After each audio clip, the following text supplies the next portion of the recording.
Thank you for plugging into this Family Life News podcast, streaming issues-driven, family-focused news.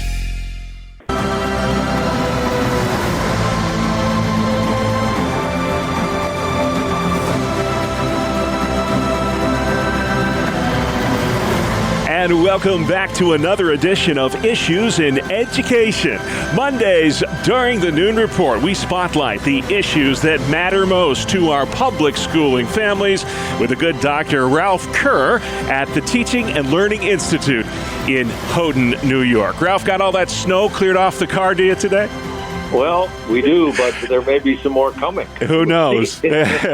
All bets are off in Houghton, New York with the weather. So, hey, lots to get to this week. We want to begin with the war in Europe. It's been going on for over a month now, and from what we can tell, it's going to be going on for a long time. And I wonder, we had a great conversation last week with a history teacher about how to talk to school kids about the war, especially those in younger grades, when discussing what's going on overseas.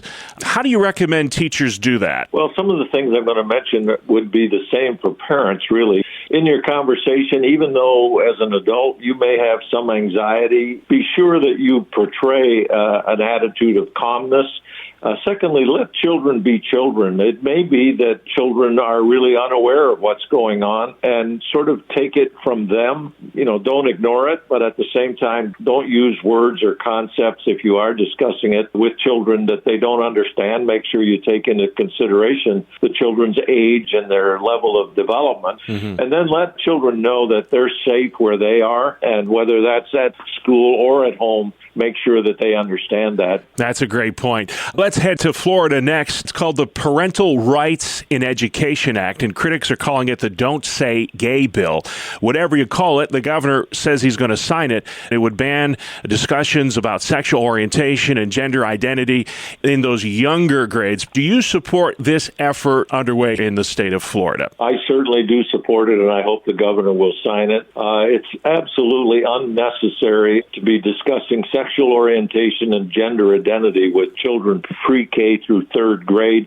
Who even came up with that as an idea that you would be talking with children that young about these topics? All right. Well, let's head to the mailbag next, Ralph. You received a couple of emails, one having to do with serving on your local school board, which is so much a part of what you do. The listener wanted to know, do you think I would have more influence as a board member or as a vocal member of my community? How did you answer that? Well, let me just say that I appreciate the contact that people are making with us.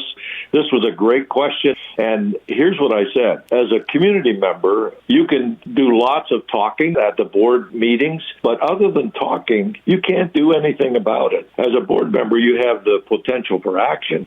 You get to vote on these things. The place where you get to take action on your talking is as a member of the Board of Education. And we'll be talking more about some of those questions that you got in subsequent programs, but you did receive, and we'll end with this kind of a little lighter thing. Another listener wanted to know why she has to pay $25 to the teachers' union to wear jeans on Monday when they already wear them on Friday. This one made me laugh because my wife asked the same question. She wear these certain sweaters or shirts on certain days of the week.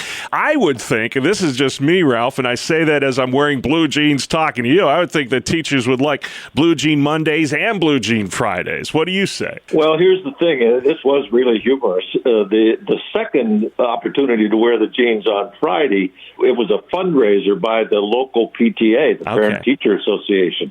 As a fundraiser, if you paid them $25, which they used for good causes, you could wear jeans on Friday as well as Monday.